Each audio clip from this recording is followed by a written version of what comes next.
Hi, my name is Eric Valliere. I'm an operations chief for the Scottsdale Fire Department and a chair for the Valley Safety Officers Committee of ROC. We're here today with Michael Long, Chief Michael Long from Phoenix. He's my co-chair for the VSO group. Today we're here to start off the 2014 Fire and EMS Health, Safety, and Survival Week. And our topic this year is going to be the Firefighter Life Safety Initiative number 12, which talks about championing response protocols to violent incidents. And that's really going to be our topic today, Mike, for the discussion. So if your organization hasn't reviewed your response protocols for responding to these types of incidents, we'd ask you to do that this week. Take the opportunity. It's Volume 2, MP 205.12, the response to violent incidents. Violent incidents are defined as any type of incident where a fire department or EMS personnel may be exposed to harm as a result of violent or threatening act. As I've been researching the topic, Mike, there's a lot of really good information out there about violence against firefighters. And actually, Chief Munding from the Valley wrote a paper in 2006, which is still relevant today. And it really talked about over 700,000 paramedics and EMTs are assaulted yearly. And something else that's pretty shocking, when he did a study for the NFA, 60% of the managers and chiefs that responded to the survey stated that they didn't have any protocols for responding to these types of incidents. So if your organization, if you're watching this, your organization doesn't, because this video has a chance of going statewide, doesn't have a protocol, please reach out to the Valley. We're more than happy to offer up some assistance with that. So this year's video is specifically on the topic of violent patient encounters. And Chief Ong's going to introduce Chief Johnny Valenzuela, which is really our subject matter expert on this topic, to discuss some of the near misses that have actually recently happened in the Valley. Yeah, absolutely. Before we do that, I just want to talk about a couple of near misses that Phoenix has had. In the past, we've responded to some rather benign calls that have turned out to be what we categorize as near misses for our firefighters. One in particular involved our unit responding to an ill person. Long story short, this adult male decided to pull a handgun out from underneath the mattress, stick it to his head, and pull the trigger. Totally passive, compliant with us. His mother was actually there too. Also with that, the bullet exited and almost hit one of our firefighters that was standing nearby. Another incident involved the back of a rescue where we were transporting a rather benign patient. No indicators of him being violent, aggressive, or anything like that. Became rather agitated, wanted his backpack, and brandished a knife and started aggressively swinging at one of our attendants who was in the back by himself. Lastly, again, a rather benign call in which we responded to an ill patient regarding stomach pain. We ended up transporting him BLS to an emergency room. After transferring him and getting him into the ER, we left the hospital. He decides to brandish a gun that we did not know about from his waistband and take his own life actually in the ER. So again, the common denominator is these things never appeared to be a violent incident. They were just a routine call. Again, as Chief Valliere said, we're here to talk about situational awareness, to get you guys into a mindset of awareness that you may not have to confront a patient or step inside an incident that turns out to be violent. I'm going to introduce Assistant Chief John Valenzuela. John Valenzuela was a command officer for the Phoenix Fire Department. He spent 20 years with us. After that, he went to the Chandler Police Department and spent over 6 years as a police officer, and now he's with the Tempe Fire Medical and Rescue Department. John brings about a knowledge base that's unique. He's been a firefighter, he's been a police officer, so he kind of understands both worlds. And that's why we've recruited him to talk about situational awareness today. 125 to dispatcher. 125. We are being shot at. Multiple firemen down. Multiple firemen shot. I am shot. I think we used an assault rifle. We have multiple firemen down. Working fire. When I was in the police academy, we were taught some very basic defensive tactic survival skills that were very effective. And I can remember when I was going through them thinking, I wish I would have known some of these skills when I was on some of the busier engine companies here in Phoenix. Of all of the skills that we learned, I quickly realized that the de-escalation skills that we were taught were probably the most important. As most of you are aware that in any situation we can either aggravate or escalate it when our tendencies should be to de-escalate it. If you look at the violent patient, of all of the calls that we go on, they are the most challenging. Why is that? Look at the ranges of things that could happen. We could be successful in restraining somebody who's violent towards us, receiving no injuries to ourselves or the patient, all the way to receiving serious injuries to ourselves and maybe injuring the patient to the point where they go in excited delirium and they die. If during the struggle the patient gets injured severely or God forbid dies, we now become homicide suspects and a criminal investigation will ensue. There have been many incidents across the country where during the restraint the person has died of excited delirium. And now we become, if we were the primary aggressors, we now become homicide suspects. Like Chief Ong said, what we're going to try to do in the next few minutes is raise your level of awareness of these types of calls. We're not trying to teach you offensive skills. We're going to try to teach you some very basic defensive skills that are very effective. And more important, understand the pre-assault indicators that are available to all of us if we know what we're looking for that will enhance and increase the safety of you and your crew. It's pretty obvious why violence is increasing, both nationally and locally. So far this year, we have had in the Metropolitan Valley 17 officer-involved shootings. Last year, we set a record with 31. And if you look at attacks on healthcare providers, they are going up drastically. There's been numerous studies done, and basically right now what the professionals are saying is violence is starting to increase just simply because we're still going through a depression. More people right now are more stressed than ever, and if they turn to alcohol or drugs and alters their mental status, they're not going to respond appropriately. The other thing is this, is we historically as firefighters have been viewed as the heroes, but over the recent years we're government figures, and people right now are fed up with government. The other reason that violence is increasing is the cost of health care. If people do not have the money to get the mental health that they need, and if they do get that mental health care, they can't afford the medications, then we have people that are mentally ill that have no medications that could respond abnormally towards us. Another reason too is at this time we have a large amount of returning veterans from the wars in Afghanistan, and the post-traumatic stress disorders that we are seeing all across the valley and across the country are significant and very real. A recent study also concluded that across the country, especially in places like LA and Boston, you can pretty much determine that 50 to 75% of these people are carrying weapons. Just look nationally what's happened with some of the mass shootings and on our military bases. If you can, let's just take a look at this video so that we can see some of the reasons why people wear baggy clothes and, more important, where people hide weapons. If you look at baggy clothes right now, it's worn for a reason. One of the things that we look for is any abnormal bulges that shouldn't belong there, above the waistband or in the pockets. But with baggy clothes, as you can see in the video, it's very, very difficult to see that. One other thing is this, is once we find one weapon, most people can carry multiple ones. And this is a pretty drastic example of how many can actually be carried. They can be anywhere, front pockets, back pockets, down the legs, they can be on the ankles. So just realize that there are a lot of weapons out there, and people who carry weapons usually carry multiple ones. When responding to an incident, it's the captain's responsibility to make sure that he is looking at all the information available to ensure the safety of the crew.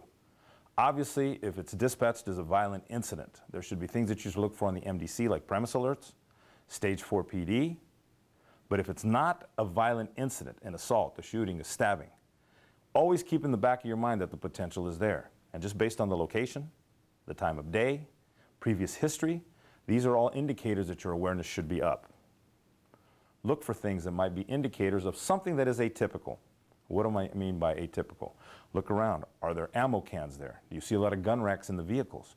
Do you see security cameras? Are all of the windows locked up? Do they have multiple dogs? Anything that would indicate that something is atypical. When we approach the resident, how do we approach the residents? Okay, most of us will stand in front of the door, which ideally is not the best place to be in. Approach the residents off to the side of the door. Attempt to make contact with the people. And remember, we have no idea what this person's intent is or their training. So it's very, very important that we're entering their world. If we can at least be in a position where we have visibility and light, or more important, a rapid means of egress, that is critical. So if it's possible, pull them out of the residence in an area that's wide open. If we must enter the residence, as soon as you go in, look around. Keep in mind that that was your way in, that could be a way out in an emergency. As you make contact with the patient, again, your situational awareness, look around the house. What do I see? Do I see any type of weapons there? Do I see anything that would give me an indication that something is atypical here? As you take a look at the patient, how are they behaving? We make an assessment right away. And the pre-assault indicators are people who are not compliant. But when we look at them, let's take a look at their clothing. Let's take a look at them.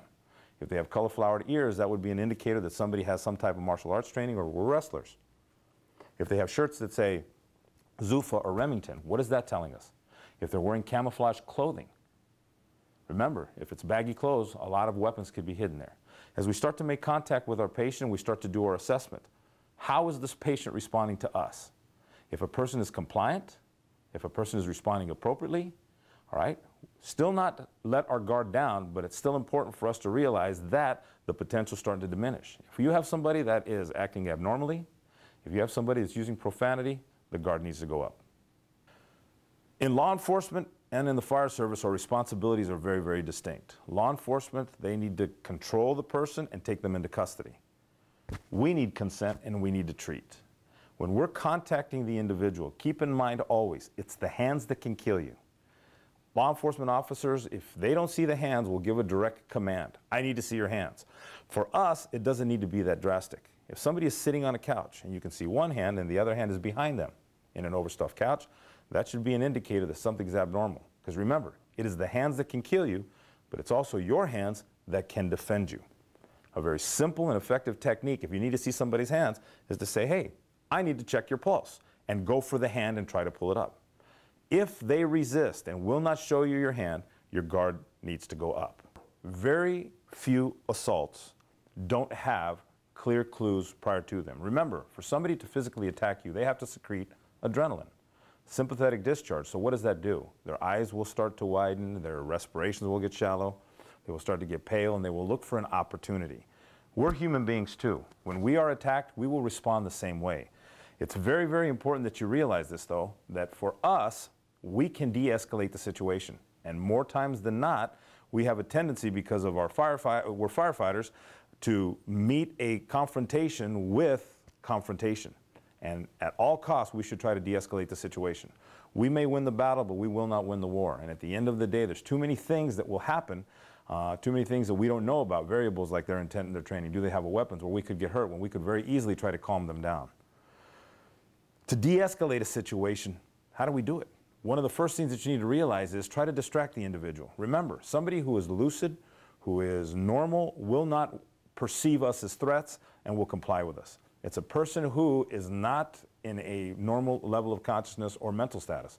So by trying to distract them with common things, or simply asking them in a low, calm voice, why are you being aggressive towards us? We're just trying to help you. What is it that you need? What is it that you want?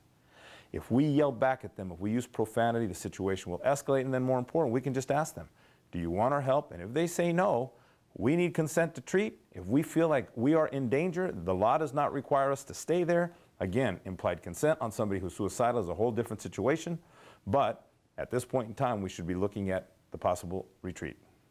When looking at our patient contact, there are numerous zones that we need to keep in mind also. Law enforcement, anything over 21 feet is considered a safe zone. Between 21 feet and 0, that's the danger zone, because action is always quicker than reaction. They have done studies and found that somebody with a blade within a 21-foot range can attack a police officer before he can pull out his weapon. And by the time somebody gets close enough to touch you, that is now called the kill zone. Realistically, for us, we are always almost in the kill zone, because we have to be able to touch somebody to get their vital signs, to get their blood pressure, to start an IV. At this point in time, if we have the indicators that there's some type of impending violence, it's imperative that all the crew members realize in what zone they're at, and keep in mind the potential always exists for something bad to happen. If you take a close look at the video, you can see that the officer is in what zone? He's in the kill zone. He's too close. And if you take a look at where his hands are at, they are not in a position to defend himself. right? When you look at where we want your hands to be in a situation like this, it's very important that your hands be up close to your face, because action is quicker than reaction, and if somebody lunges at you, by the time you bring your hands up, it's going to be too late. When the officer walked away, the individual had already taken his shirt off, he was using profanities, he was calling them punks, and yet the paramedic got very close to him, and when he was attacked, was within the kill zone. That paramedic was very, very fortunate that he wasn't seriously injured. The blow was glancing, and then everybody was able to take the individual down to the ground. They restrained him, they put him in the back of a patrol car, and obviously this individual was under the effects of alcohol and drugs, but none of the indicators that there was going to be a problem were understood, and this outcome, they were very fortunate that the paramedic was not seriously injured. If we're going to transport this patient to the hospital, remember, if there were any signs that there was any impending violence, we should never allow our attendants to be in the back of the ambulance by themselves. But lots of times when we do our secondary exam, it's critical for us to understand if there is a weapon, and more important, how do we control that weapon? Remember, we don't do searches, but we do secondary surveys. Since we're in the back of the ambulance right now, it's very important to realize that we are in their kill zone, and if they can grab us, it's a situation that's very, very dangerous. There's going to be simple mechanics involved that we'll show you at a later time, but again, you must get away, and more important, get in a position where either they comply or you must restrain them. Again, why it's critical that we have multiple people in the back. If this is an individual that's under investigation for any type of criminal activity and they are in custody, always make sure that you have a police officer in sight. The ideal is that they ride in the back of the ambulance with you. And then remember, many a person has faked unconsciousness to try to get out of the handcuffs. You don't need to remove their cuffs to treat them. But realize in the back of their mind, what are they trying to do? They're trying to escape. If you are attacked, the state of Arizona, Arizona Revised Statute 13-204, makes it a felony for anybody to attack a firefighter, police officer, a nurse, a teacher, or a bus driver.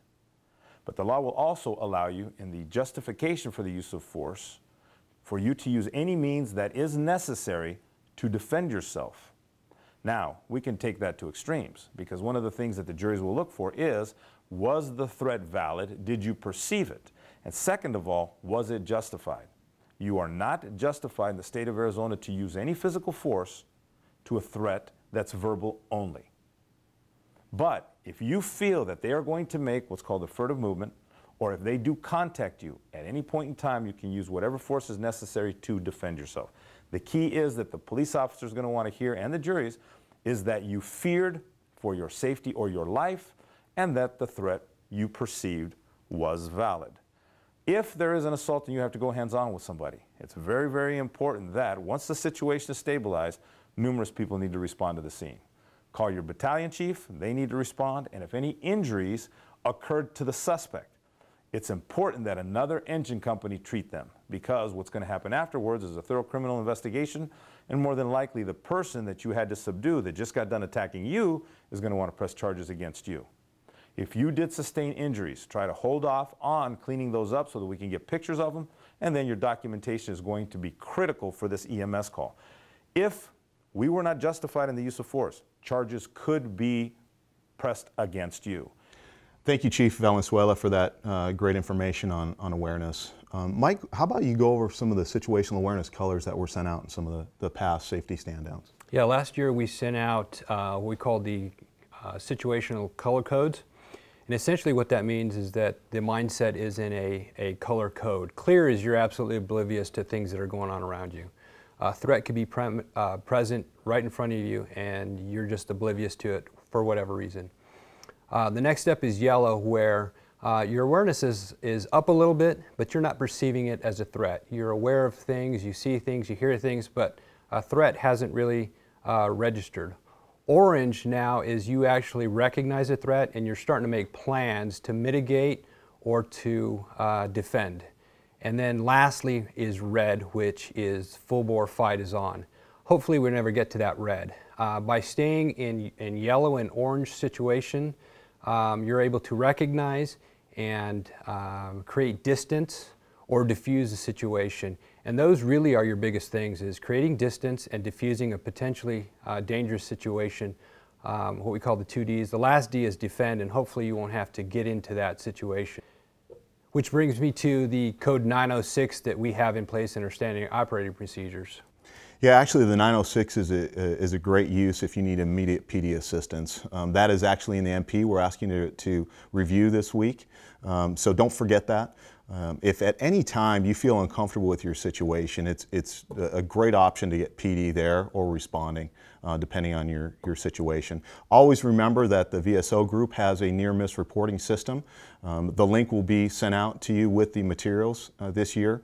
And all we ask you to do is that you manage your near-miss within your own organization, but please let us know so we can get that information out to the group. We hope everybody enjoys the material that we've passed out and work together as a group, collaborative group, and be safe out there. Thank you.